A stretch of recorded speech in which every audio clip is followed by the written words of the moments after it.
کھل جائیں گی, ہمیں اپنی آنکھیں خدا کے کلام سے کھولنی ہے, یسوع مسیح کے بہائے ہوئے خون کے وسیلے سے کھولنی ہے. آمین. اور کلام میں لکھا ہے, بس اے آسمانوں اور اس کے رہنے والوں خوشی مناؤ, اے خشکی اور تری تم پر افسوس, کیونکہ ابلیس بڑے قہر میں تمہارے پاس اتر آیا ہے, اس لیے کہ وہ جانتا ہے کہ میرا تھوڑا سا ہی وقت باقی ہے. اب اس بات کو سمجھیں کہ ایڑی کا جو مطلب ہے وہ کیا تھا, کہ یسوع مسیح کی صلیب, جو یسوع مسیح کے پاؤں تھے, وہاں یسوع مسیح نے ابلیس کے سر کو کیا کیا ہے, کچل دیا ہے. اس لیے اب اس کا تھوڑا سا وقت باقی رہ گیا ہے. کلام مقدس کہتا ہے کہ جب اژدہا, پیسہ آپ پڑھیں گے 13ویں آیت سے, یہ ہم مکاشفہ کتاب 12واں باب اور اس کی 13 آیت سے آپ پڑھیے گا 17ویں آیت تک کلام مقدس میں سے. جی ہاں 12 سے 17 نہیں 13 سے جی. اور جب اژدہا نے دیکھا کہ میں زمین پر گرایا گیا ہوں, یس, تو اس عورت کو ستایا جو بیٹا جنتی تھی, اور اس عورت کو بڑے عقاب کے 2 پر دیے گئے, تاکہ سانپ کے سامنے سے اڑ کر بیابان میں اپنی اس جگہ پہنچ جائے جہاں ایک زمانوں اور اژدہا آدھے زمانے اس کی پرورش کی جائے گی.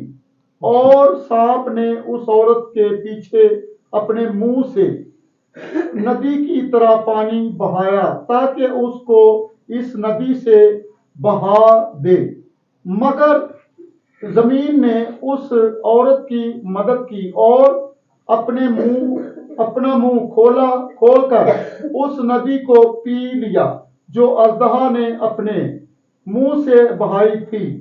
اور اژدہا کو عورت پر غصہ آیا اور اس کی باقی اولاد سے جو خدا کے حکموں پر عمل کرتی ہے اور یسوع کی گواہی دینے پر قائم ہے, لڑنے کو گیا. آمین.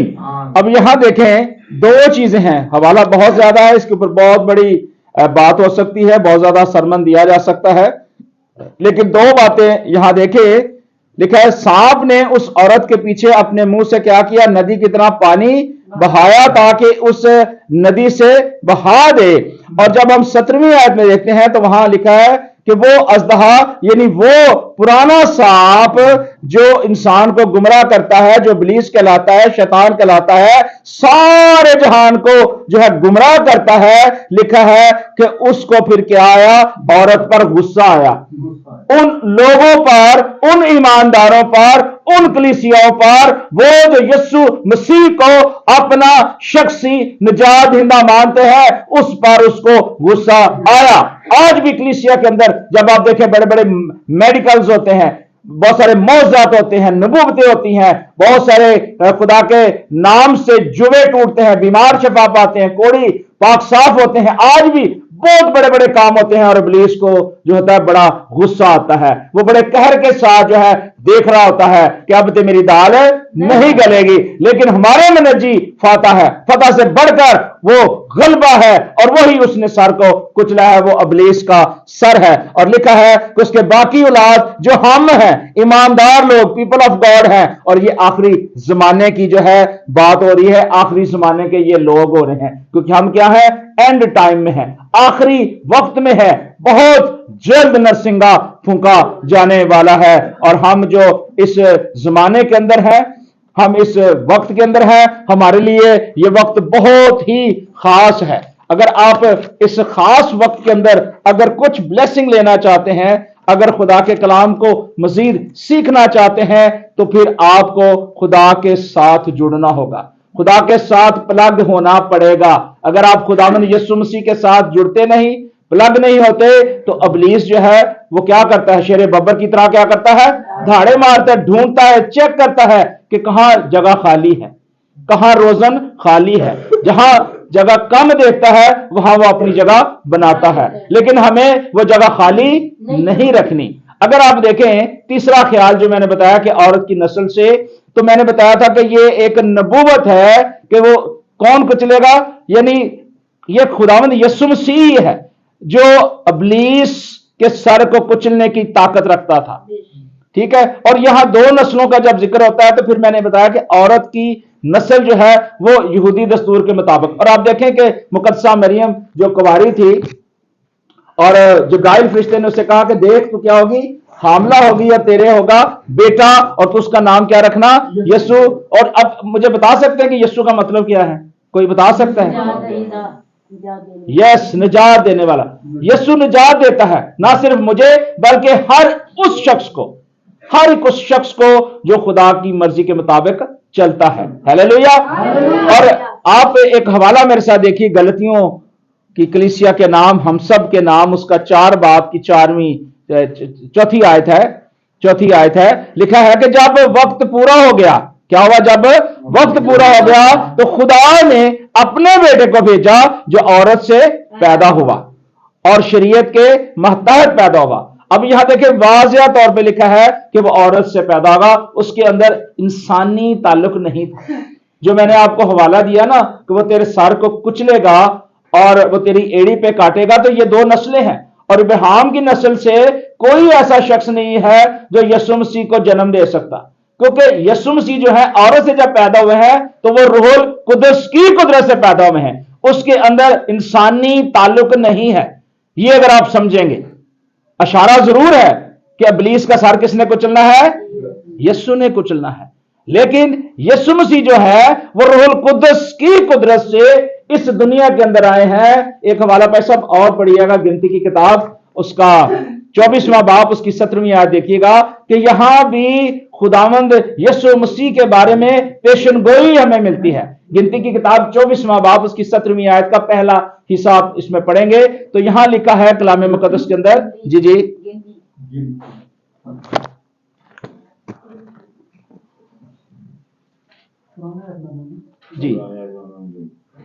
اس کا حصہ بی حصہ پڑھیے گا۔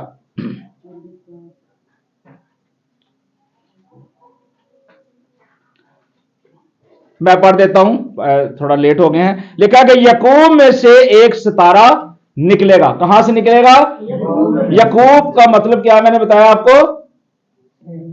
اسرائیل۔ آپ انڈرسٹینڈ کیا کریں، یاد رکھا کریں، یعقوب کا مطلب ہے اسرائیل۔ یعقوب میں سے ایک ستارہ نکلے گا اور اسرائیل میں سے ایک عصا کیا ہوگا؟ اٹھے گا۔ یعنی ایک ایسی سوٹی، ایک ایسا ڈنڈا اٹھا ہے جس نے کیا کیا ہے؟ ابلیس کے سر کو کچلا ہے، ٹھیک ہے۔ یہ ڈنڈا ہمارے خدا یسوع مسیح کے پاس ہی ہے نا۔ آپ پتہ ہے، آپ کو یہ یاد ہوگا واقعہ کہ جب بہت سارے لوگ جو ہے وہ ہیکل کے اندر تجارت کر رہے تھے، کام کر رہے تھے، اور یسوع مسیح کو کیا ہوا؟ غصہ۔ یسوع مسیح نے کیا کیا؟ ایک ہینڈر پکڑ لیا، ایک ڈنڈا پکڑ لیا اور سب کو کہا نکل جائے تو، ٹھیک ہے۔ آج بھی دیکھیں کہ خداوند یسوع مسیح کی اتھارٹی آج بھی موجود ہے، آمین۔ اس وقت بھی تھی، آج بھی ہمیں نظر آتی ہے، اور یہ چونکہ ایک پیشن گوئی تھی یسوع مسیح کے بارے میں جس کا آج سے 750 سال پہلے یشعیاہ نبی نے بھی اقرار کیا اور پیشن گوئی کی۔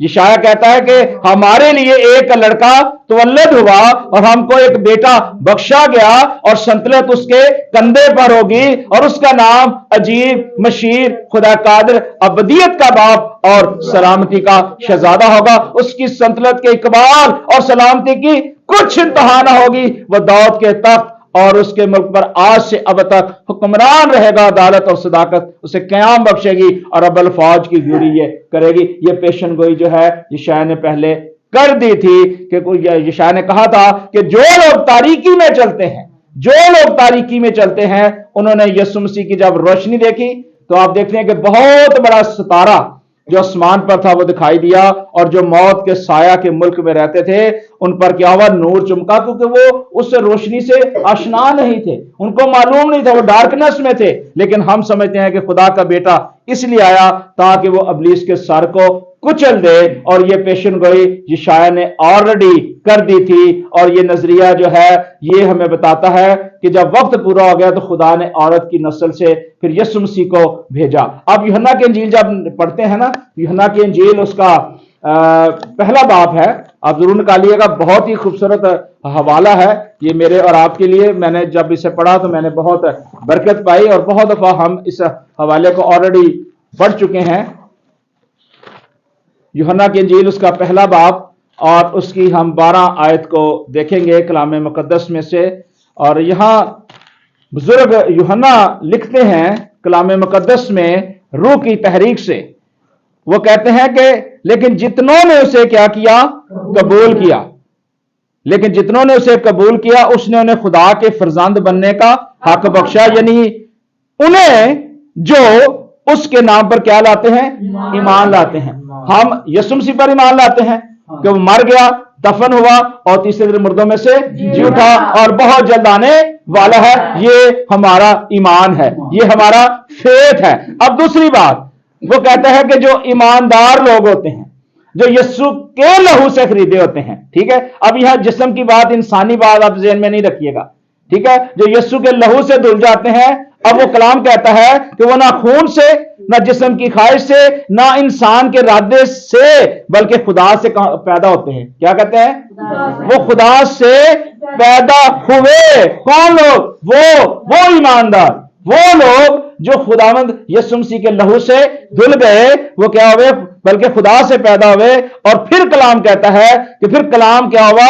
مجسم ہوا, فضل اور سچائی سے معمور ہو کر ہمارے درمیان رہا, اور ہم نے اس کا ایسا جلال دیکھا جیسے باپ کے اکلوتے کا جلال. یہ وہ لوگ ایماندار لوگ ہیں, بلیورز ہیں, جو یسوع کے لہو سے دھلے ہوتے ہیں. اگر آج ہم یسوع کے لہو سے دھلے نہیں ہیں, اگر ہماری دھلائی نہیں ہوئی, تو پھر ہم کیسے کہہ سکتے ہیں جی ہم ایماندار لوگ ہیں, ہم یسوع کی کلیسیاں ہیں.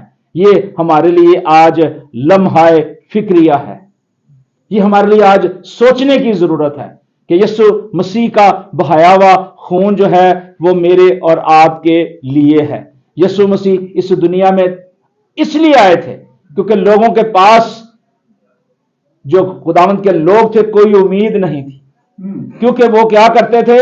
سال بہ سال قربانیاں دیتے, چڑھاوے چڑھاتے اور بہت کچھ کرتے تھے, اور کاہن سال بہ سال قربانیاں کرتے تھے. کلام یہ کہتا ہے کہ خداوند ان قربانیوں سے تنگ آیا. خدا نے کہا کہ میں بیزار ہوں ایسی قربانیوں سے, اور خدا نے کیونکہ پہلے سے منصوبہ بنایا ہوا تھا, خدا جانتا تھا. ہم بہت ساری چیزیں ہیں جو ہم نہیں جانتے, لیکن خدا جانتا تھا. خدا کو پتا تھا کہ جو کچھ میں کر رہا ہوں یہ میری خلاف ورزی کریں گے, اور خداوند نے پہلے سے ہی انتظام کر دیا. آپ نے یہ حوالہ پڑھا ہوگا مکاشوہ کتاب کے اندر کہ وہ ازل سے ذبح کیا ہوا کیا ہے؟ برہ ہے. وہ تو پہلے سے ہی موجود تھا, لیکن آخری وقت میں خدا اپنے بیٹے کو ظاہر کرتا ہے تاکہ انسان کو جو وقت دیا گیا ہے سوچنے کا, سمجھنے کا, جو اختیار خدا نے آدم کو دیا تھا پیدائش کی کتاب کے اندر, وہ سمجھنے کی ضرورت ہے کہ خدا نے آدم کو اتھارٹی دی تھی. خدا نے آدم کو کہا تھا کہ پھلو اور بڑھو, زمین کو کیا کرو؟ معمور و محکوم کرو. یعنی یہ انسان کے لیے ضروری تھا. خدا نے تو اپنا آپ ظاہر کر دیا, سب کچھ دے دیا, اور خدا نے اپنے پاس کچھ بھی نہیں رہا. اس نے اس کے پاس جو سب سے خوبصورت قیمتی چیز تھی نا, وہ کیا تھی؟ اس نے اپنے اکلوتے بیٹے کو دے دیا.